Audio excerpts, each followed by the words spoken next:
Under the Jadwin Plan, the Corps focused on the lower Mississippi Valley, where floods inundated the land on a regular basis.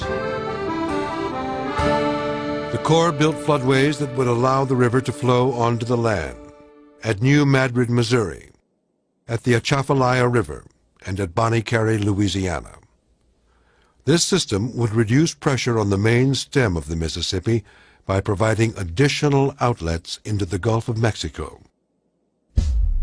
In December 1928, the Corps began construction of Bonnie Carey Spillway, 30 miles north of New Orleans.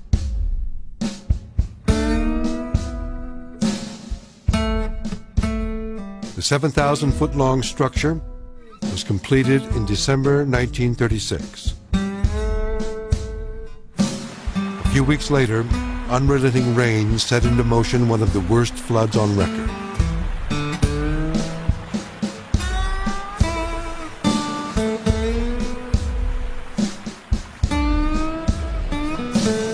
As the flood came downriver, the Corps opened the concrete gates of the Bonnie Carey Spillway.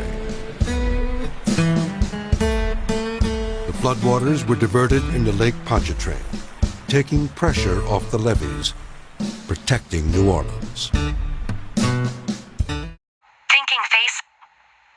Asterisk, the Mississippi River Basin's current form was largely shaped as a result of the Laurentide ice sheet of the last ice age.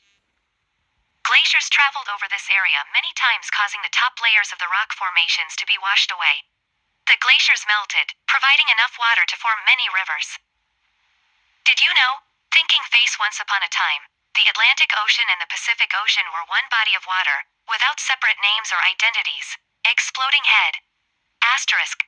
The Laurentide ice sheet covered North America from the Canadian Arctic all the way to the modern U.S. state of Missouri. Did you know? Thinking face. The glaciers on Baffin Island, Canada, are some of the remnants from the Laurentide ice sheet, formed from the last ice age. Scientists estimate the Mississippi River age to be more than 70 million years old. It's also been rumored that the prophet noble Drew Alley mentioned in his studies that the Mississippi River was created by the ancient pharaohs of Egypt for travel and trading purposes. Over 14,000 years ago, the Laurentide ice sheet moved north, changing the land and leaving behind massive wetlands, as parts of it melted over time into large bodies of water. Did you know? Thinking face, the Mississippi River is the longest river of North America, covering most of Canada to a majority of the northernmost parts of the United States. As the temperature shifted and changed, so did the Laurentide ice sheet, which resulted in a new shape, form, height and depth of landmass features of a place of land for North America.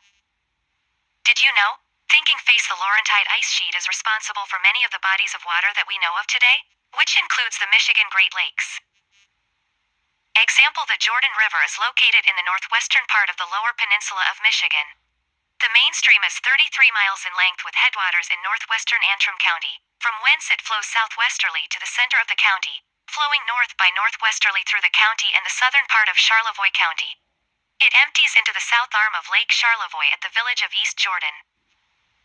The river has two major tributaries, the Green River and Deer Creek, with numerous minor tributaries to both the main stream and Deer Creek. Exploding head.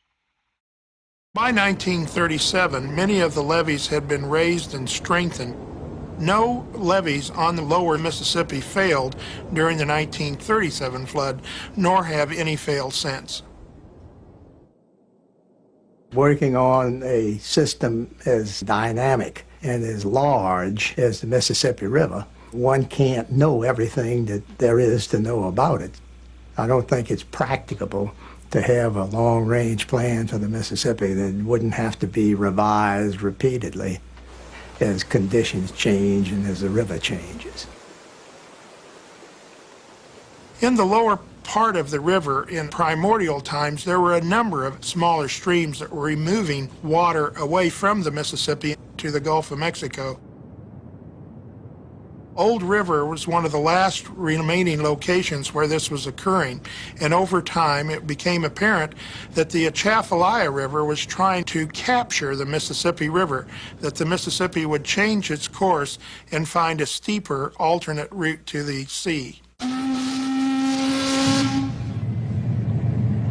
The possibility of capture of the Mississippi by the Atchafalaya was very real and could just not be allowed to happen. New Orleans and all of the industrial complex below Baton Rouge would have been deprived of a fresh water supply and dependable access for ocean-going commerce, and the economic impacts would have been extremely severe.